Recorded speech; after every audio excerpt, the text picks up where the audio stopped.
छत्तीसगढ़ के धरसीवा में भैरव बाबा धाम कपस्ता में भव्य कलश यात्रा के साथ भागवत कथा का आगाज हुआ। बता दें कि इससे पहले भैरव बाबा धाम कपसदा में भागवत कथा के पहले ग्रामीण महिलाओं और बालिकाओं के द्वारा भव्य कलश यात्रा मंदिर प्रांगण से लेकर मुख्य सड़क तक आतिशबाजी के साथ निकली और भैरव पूजा और देवी और वेदी पूजा के साथ भागवत कथा की शुरुआत हुई।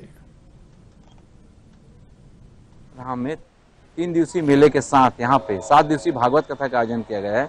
हम यहाँ के ट्रस्टी से जानना चाहेंगे कि किस तरह से वो आयोजन कर रहे हैं। आप यहाँ बताएंगे कि यहाँ पे भागवत कथा का आयोजन जो हो रहा है वो उसके बारे में विस्तार से बताएं। मैं बलदावराम साहू, अध्यक्ष ओम शिशिर भैरव बाबा धाम ट्रस्ट का बसदर तुकेरा। श्रीमद् भागवत ज्ञान यज्ञ सप्ताह का प्रथम दिवस है, जिसके उपलक्ष्य में यहाँ पर भव्य कलश यात्रा निकाली गई थी। आसपास के बहुत से भक्तगण आकर इस कार्यक्रम में सम्मिलित हुए हैं और यह कार्यक्रम अभी लगातार 7 दिन तक आयोजित किए जाएंगे और त्रिदिवसीय मेला का आयोजन होने वाला है 17, 18, 19 दिसंबर को और वो भी भव्य रहता है और इसमें लाखों भक्त यहाँ पर आते हैं। और 18 दिसंबर को श्री बाबा जी का यहाँ पर विशेष पूजा का आयोजन होगा, जिसमें भी आसपास के क्षेत्रवासी यहाँ पर आएंगे और लगातार यह कार्यक्रम यहाँ पर आयोजित रहते हैं होते रहते हैं।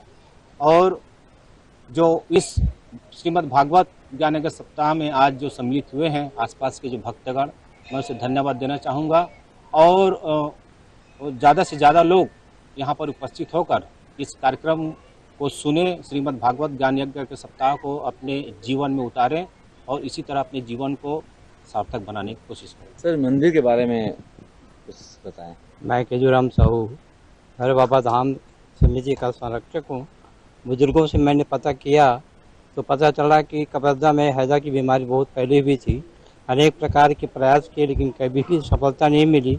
लेकिन अचानक भगवान की कृपा से तिल्ला क्षेत्र के केशव प्रसाद शर्मा जी से मुलाकात हुई।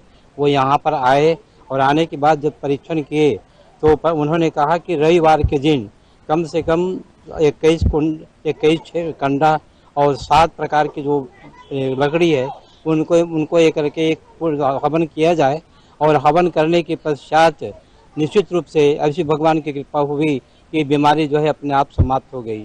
पहले तो ये हवन कुंड जो है एक बिम्बोरा के रूप में पहले दिखाई दे रहा था, लेकिन आज बाबा जी की कृपा से जब से यहाँ तो लगातार अनवरत रूप से अग्नि प्रज्वलित हो रही है।